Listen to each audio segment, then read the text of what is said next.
Born to a humble family in the outskirts of Eroth, Cinderella had always been a child full of life and curiosity.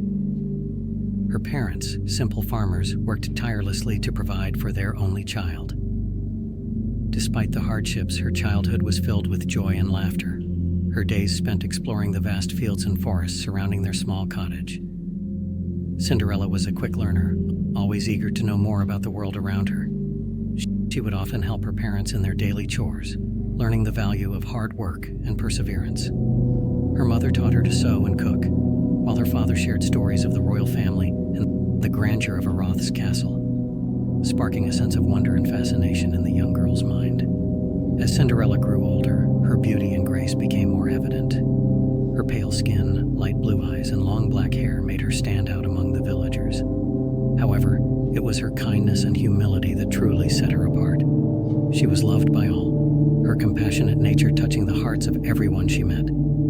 Despite her simple upbringing, Cinderella had always dreamt of a life beyond the fields and farm. The stories of the royal family and the grand castle had ignited a flame within her, a desire to experience the world beyond her small village. She often found herself gazing at the distant castle, her heart filled with longing and curiosity. Her life took a dramatic turn when the Prince of Eroth noticed her during one of his visits to the village. Captivated by her beauty and grace, he invited her to live in the castle. Although hesitant at first, Cinderella saw this as an opportunity to fulfill her dreams and agreed to move to the castle. As Cinderella stepped into the grand castle, she was filled with a mix of emotions. She was excited about the new life that awaited her, but also anxious about the challenges she might face. However, she was determined to make the most of this opportunity, ready to embark on a new journey that would change her life forever. Cinderella stood on the vast balcony, looking down at the garden behind the castle. Her emerald green dress was long and flowing, covering her feet like the leaves of a forest bathed in morning light. The exquisite stitching created layers of soft fabric, swaying with each step. The shoes adorned with pink sparkling stones rarely peeked out from under the long dress, only making them more precious. She adjusted the sash around her waist, looking up at the winding vines clinging to every stone crevice, creating ominous shadows. The gardens, once vibrant with life, were now submerged in darkness. The plants and foliage, which usually highlighted every dark corner, were now withered, their colors fading in the gloom. She could feel the remnants of winter's chill in the air. Shivering, Cinderella wrapped her arms around herself, trying to warm her bare skin. "Cinderella," a voice echoed from behind. "You are requested in the living room." She turned around just in time to see the prince disappearing behind the door. Her long black hair floated lightly with her steps, dark as the night sky. The voice of a knight echoed from the room next door. "The Pelara army is advancing towards the capital Eroth. The capital Eroth, Newgard, is located on the western coast of the continent. It is a royal city near a large trading port. All 3 states of Eroth are coastal, and vast areas of each state have borders in contact with the raging ocean. The west is all coastline, and the coastline is mostly rocks and cliffs instead of sandy beaches. The scouts detected the warriors as they crossed the border from Baston Mar to Alstal. There are 2 routes to the city center in Alstal. One is to go through the city of Hylas and cross the mountains, or they can head southwest and go around the tail of the mountains. An army is moving towards Drofros in central Alstal, and another is going from Hershate to Dawndrift. Clearly, Pelara and its units are actively pursuing territorial victories." Cinderella looked out the window and saw the trading port. It was not very close, and pedestrians couldn't see clearly, but the large ships towered into the sky. She leaned against the window frame, watching the ships. Below in the yard, her father was meeting officials preparing for the invasion. Her father was a lord in the Eroth royal family. He was a sharp speaker, and no matter how gentle the meaning behind his words could be, his tongue had the ability to cut like a knife, a stark contrast to the very gentle king.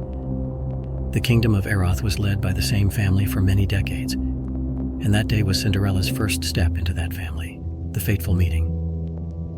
The current king, Aurelius Mavi, succeeded his father, Richard Mavi, and before him was Charles Avi. Charles was given the crown after a long and exhausting war that led to territorial division, and that's when the kingdom of Eroth was born.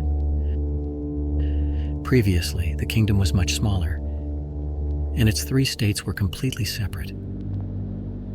Cinderella often went to the castle with her father and liked to watch the soldiers train. She always wanted to become a knight, but because her father knew the dangers of war, he refused to let her learn swordsmanship. One day when she came to the castle with her father, she got lost in the barracks and attracted the attention of the prince who was training there. He fell in love with her at first sight and declared to the king that he would not take anyone else as a wife. He pleaded with his father, and the king agreed that she was a kind, lovely girl, perfect for his son. Her skin was smooth and pale, her eyes a light blue, the perfect image of something unusual and pure. Her mother stepped forward and began to adjust her dress. "You are a beautiful bride," she said. Cinderella smiled, but she felt uneasy. She didn't know if she wanted to get married, but it was necessary for her family, and that was the only reason she agreed. But she felt somewhat trapped. The beautiful dress she was wearing was a gift from the prince. He had sent it to her to wear on the day she moved to the castle. She loved the dress, but felt out of place wearing it. Her grandmother sat in a chair on the other side of the room, and when her mother left, she came over to her. "Don't worry," she said. "The prince and the king are honorable men, and you will have a much better life than here." Cinderella looked at her. She knew this meant that when given to them, she might not see her family again. She wasn't sure, but she had a feeling that what she thought was right. She bowed down. Her grandmother lifted her chin. "As long as you stay away from goblins, you'll be fine." Cinderella laughed. Her grandmother always joked with her about goblins. She told her terrifying stories about these creatures. They were dark creatures hiding in the shadows. As the days passed, Cinderella found herself getting accustomed to the castle and its inhabitants. The grandeur of the castle, which once seemed overwhelming, now felt familiar. The prince, who was initially a stranger, was now a constant presence in her life. His kindness and affection for her were evident, and she found herself slowly falling for him. However, amidst the luxury and comfort, Cinderella could not forget her humble beginnings. She missed her parents and the simplicity of her old life. The vast fields, the chirping of the birds, the warmth of her small cottage. Everything seemed like a distant dream. Despite her longing for her old life, Cinderella knew she had a responsibility towards her new family. She was now a part of the royal family, and she had to act accordingly. She spent her days learning about the customs and traditions of the castle, trying her best to fit in. Meanwhile, the kingdom was facing a grave threat. The Polara army was advancing towards the capital, Eroth. The prince, along with his advisors, was busy planning their defense. Despite the looming danger, the prince never let his worries reach Cinderella. He wanted to protect her from the harsh realities of the world. One day, while walking in the castle garden, Cinderella stumbled upon a secret door. Curiosity piqued, she decided to explore it. The door led to a hidden chamber where she found an old rusty sword. Remembering her childhood dream of becoming a knight, she decided to learn swordsmanship secretly. Days turned into weeks, and Cinderella practiced in secret. She was a quick learner, and soon she was swinging the sword as if it was an extension of her arm. She felt a sense of empowerment, a feeling she had never experienced before. The day of the battle arrived. The prince, along with his army, was ready to defend their kingdom. As they left for the battlefield, Cinderella watched them from the castle balcony, a feeling of helplessness washing over her. Suddenly, she remembered the sword. Without giving it a second thought, she ran to the secret chamber, picked up the sword, and followed the army. She knew it was dangerous, but she couldn't just stand by and watch. On the battlefield, Cinderella fought bravely. Her swordsmanship surprised everyone, and she managed to save the prince from a fatal attack.